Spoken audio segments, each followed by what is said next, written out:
ગુજરાતમાં સતત crime rate વધી રહ્યો હોય તેવું લાગી રહ્યું છે, કારણ કે દર બીજા દિવસે આપણે એવા કિસ્સાઓ સાંભળતા હોઈએ છીએ કે આ જિલ્લામાં મર્ડરની ઘટના બની છે, અહીંયા લૂંટફાટની ઘટના બની છે। દર બીજા દિવસે આવા સમાચાર જે છે તે ક્રાઇમને લઈને સતત વધી રહ્યા હોય તેવું લાગી રહ્યું છે અને તે વચ્ચે હળવદના સૌથી મોટા સમાચાર સામે આવ્યા છે, જેમાં હળવદમાં જાહેરમાં રિવોલ્વર બતાવીને ધમકી આપનાર ઇસમો વિરુદ્ધ કાર્યવાહીની માંગ કરવામાં આવી છે।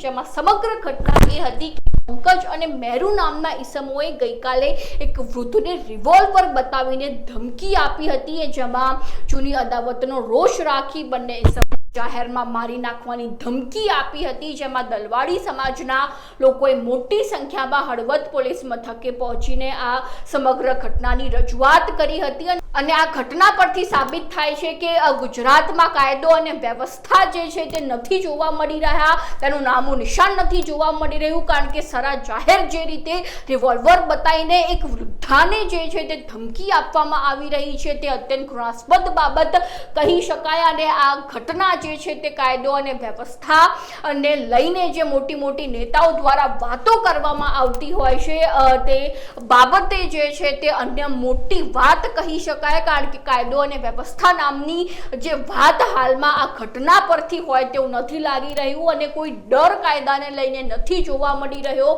આ ઘટના દ્વારા આપણે જોઈ શકીએ છીએ અને આવી અનેક ઘટનાઓ ગુજરાતમાં દર બીજા દિવસે દેખાતી હોય છે, જેમાં બુટલેગરો બેફામ બની ગયા છે, અસામાજિક તત્વો બેફામ બની ગયા છે અને તેવી ઘટનાઓ દરરોજ દર બીજા દિવસે બનતી ગુજરાતમાં જોવા મળી રહી છે। ગઈકાલે રાત્રે 9:30 થી 10 વાગ્યાના ગાળામાં મારા પપ્પા અને એક રણછોડભાઈ ઓધવજીભાઈ બંને બેઠા હતા ભગવતી પાન સેન્ટર ગલે।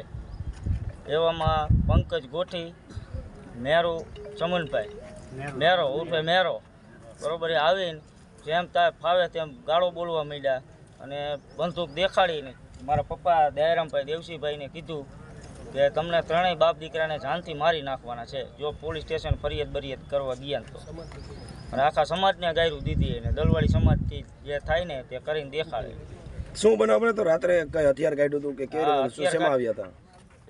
એના જૂની અદાવતના કારણે હે ને એને ખેદો રાખ્યો હતો। હથિયાર હતું કે કેમ? હા હથિયાર હતું। હથિયાર બતાડી મારા પપ્પા અને મામા બે બેઠા હતા, રણછોડભાઈ ઓધવજીભાઈ બંદૂક કાઢીને ખુલ્લે આમ તાકી સામે મારા પપ્પા સામે કે તમને ત્રણેયને જાનથી મારી નાખીશ। બલેનો ગાડી લઈને આવ્યા હતા બે। તમારી શું અપેક્ષા પોલીસ સ્ટેશન? પોલીસ સ્ટેશનથી એવી અપેક્ષા કે સારામાં સારો ન્યાય મળે એમને, અને આ લુખા તત્વો રહ્યા જેમ મન ફાવે તેમ એની માથે ઘણા કેસો છે।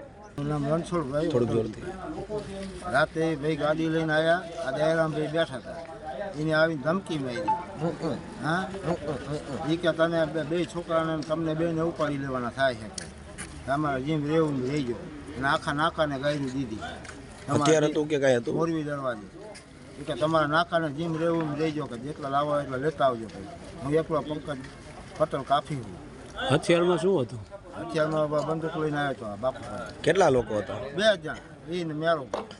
વાહન હતું, હથિયાર હતું, શું શું હતું?